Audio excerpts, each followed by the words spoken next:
Hello दोस्तों, मैं धनंजय गुप्ता आपका स्वागत करता हूं आज एक नई वीडियो में।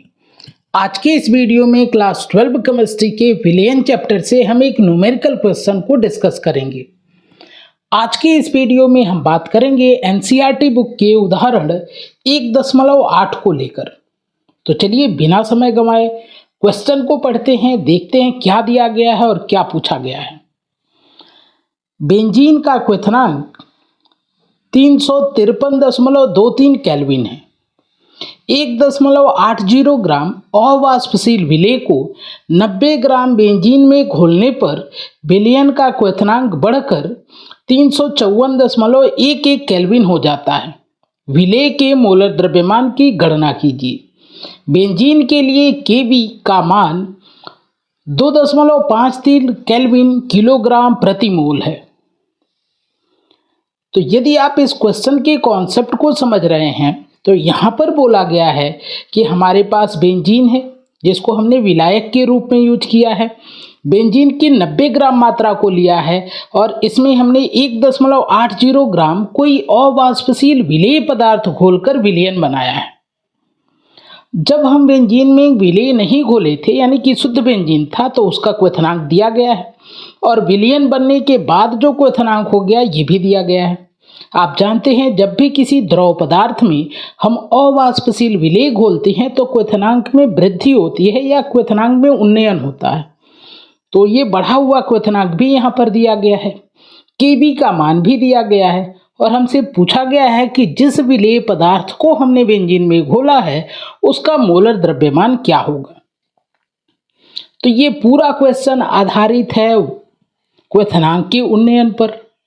तो क्वथनांक के उन्नयन का फार्मूला होता है डेल्टा टीबी बराबर Kb इंटू यम। यहाँ पे डेल्टा टीबी क्वथनांक का उन्नयन है, Kb जो है मोलल उन्नयन स्थिरांक है और यम जो होता है ये विलयन की मोललता होती है। लेकिन यहाँ पर आप देखें तो मोलर द्रव्यमान वाला टर्म आया ही नहीं है। विलेय का मोलर द्रव्यमान हमको निकालना है और यहाँ पे मोलर द्रव्यमान वाला पद तो आया ही नहीं है। तो इसलिए इस फार्मूले का डायरेक्ट यूज हम नहीं करेंगे। हम यहाँ पे क्या करने वाले हैं कि मोललता के फार्मूले से कुछ डिराइव करके यहाँ पे रख देते हैं। तो आप जानते हैं कि मोललता का फार्मूला होता है मोललता बराबर विलेय के मोलों की संख्या अपान विलायक का द्रव्यमान किलोग्राम में। और साथ में आप ये भी जानते हैं कि विलेय के मोलों की संख्या के स्थान पे हम लिख सकते हैं विलेय का द्रव्यमान ग्राम में अपान विलेय का मोलर द्रव्यमान। तो देखो यहाँ विलेय के मोलों की संख्या के स्थान पर हमने लिख दिया विलेय का द्रव्यमान ग्राम में अपान विलेय का मोलर द्रव्यमान और अपान में क्या है विलायक का द्रव्यमान किलोग्राम में, तो इसको ऐसे ही रख देते हैं। तो यहाँ पे इसको थोड़ा सा चेंज करके हमने इस रूप में लिख लिया है। आप जानते हैं यहाँ पर विलेय का द्रव्यमान जो है इसका बटे में है मोलर द्रव्यमान, लेकिन यहाँ पे जो विलायक का द्रव्यमान किलोग्राम में है इसके अपान में कुछ नहीं है। तो आप जानते हैं कि यहाँ अपान 1 हो सकता है। अब यदि इसको हम सॉल्व करेंगे तो सबसे नीचे वाले का सबसे ऊपर गुणा करते हैं और बीच वाले का बीच में गुणा करते हैं। तो यहाँ से हमको m का मान मिल जाएगा विलेय का द्रव्यमान ग्राम में, देखो इसमें 1 का गुणा हो गया और यहाँ पे विलेय का मोलर द्रव्यमान और इनटू हो गया विलायक का द्रव्यमान किलोग्राम में।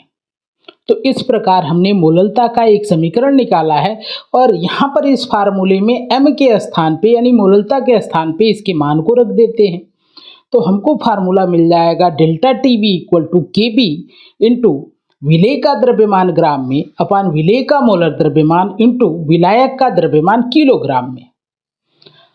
अब इस फार्मूले में आप देखिए विलेय का मोलर द्रव्यमान आ चुका है, यानी इसका उपयोग करके सारी वैल्यू को यहाँ पे रख के हम विलेय का मोलर द्रव्यमान निकाल सकते हैं।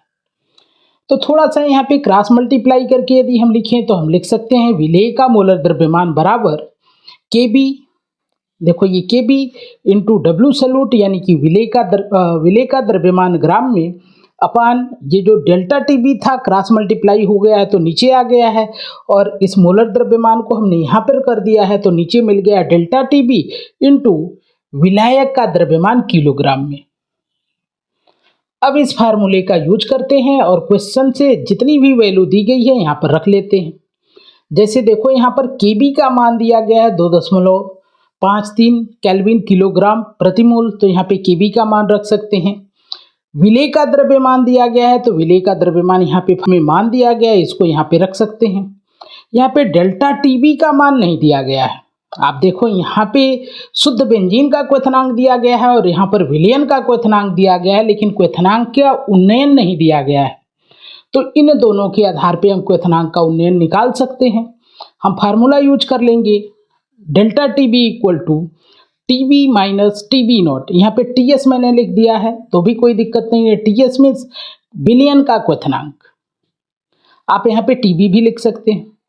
तो डेल्टा टीबी यहाँ पे टीएस का मान दिया गया है, देखो विलयन का क्वथनांक दिया गया है 354.11, तो यहाँ पे हम रख देते हैं 354.11।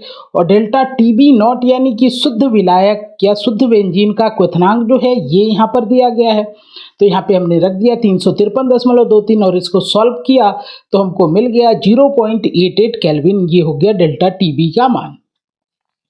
तो यहाँ पे अब हम डेल्टा टीबी की वैल्यू को रख सकते हैं। अब अगला जो टर्म है यहाँ पर है विलायक का द्रव्यमान किलोग्राम में, और आप जान रहे हैं कि इस विलयन में विलायक के स्थान पे बेंजीन का उपयोग हो रहा है और बेंजीन का यहाँ पे द्रव्यमान दिया गया है 90 ग्राम।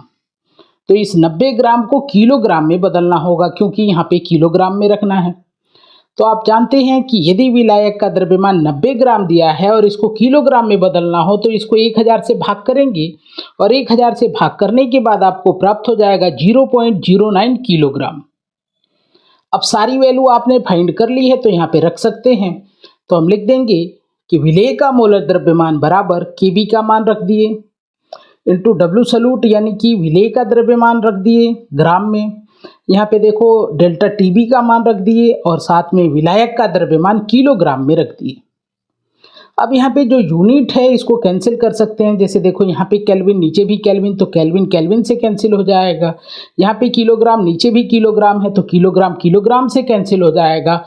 और हमको अब जो मिलेगा यहाँ से बच गया है 2.53, इसको हमने लिख लिया। यहाँ से बच गया 1.80, इसको हमने लिख लिया। यूनिट में बच गया यहाँ का ग्राम, यहाँ क्या बच गया मोल का पावर -1, तो इसको यहाँ पर हमने लिख दिया। और नीचे यूनिट तो नहीं बचा, बस ये मान बच गए हैं 0.88 और यहाँ से बच गया है 0.09, जिसको हमने नीचे यहाँ पर नोट कर लिया है। अब इसको सॉल्व कर देंगे तो ऊपर वालों का गुणा कर देते हैं आपस में और नीचे वालों का गुणा कर देते हैं। तो यहाँ पे प्राप्त हो गया 4.554 और यहाँ पे प्राप्त हो गया नीचे 0.0792।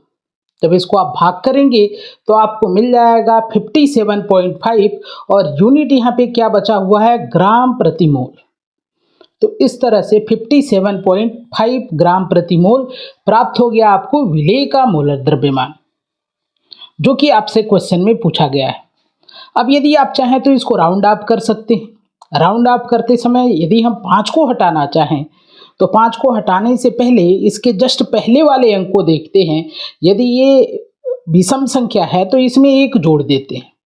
तो यहाँ पर यदि हम राउंड ऑफ करेंगे तो हम लिख सकते हैं 58 ग्राम पर मोल। तो इस प्रकार ये आपका आंसर हो गया। उम्मीद है कि आज का ये क्वेश्चन पूरी तरह से आपको समझ में आया होगा। दोबारा जब भी ऐसा क्वेश्चन मिलेगा आप उसको आसानी से सॉल्व कर पाएंगे। आज की वीडियो आपको जरूर पसंद आई है। यदि पसंद आई है तो लाइक करें, अपने दोस्तों के साथ शेयर करें, हमारे चैनल को सब्सक्राइब करें, बेल आइकन को प्रेस कर लें ताकि रेगुलर मैं ऐसी वीडियो आपके लिए लाता रहूं। आज की ये वीडियो देखने के लिए आपका धन्यवाद।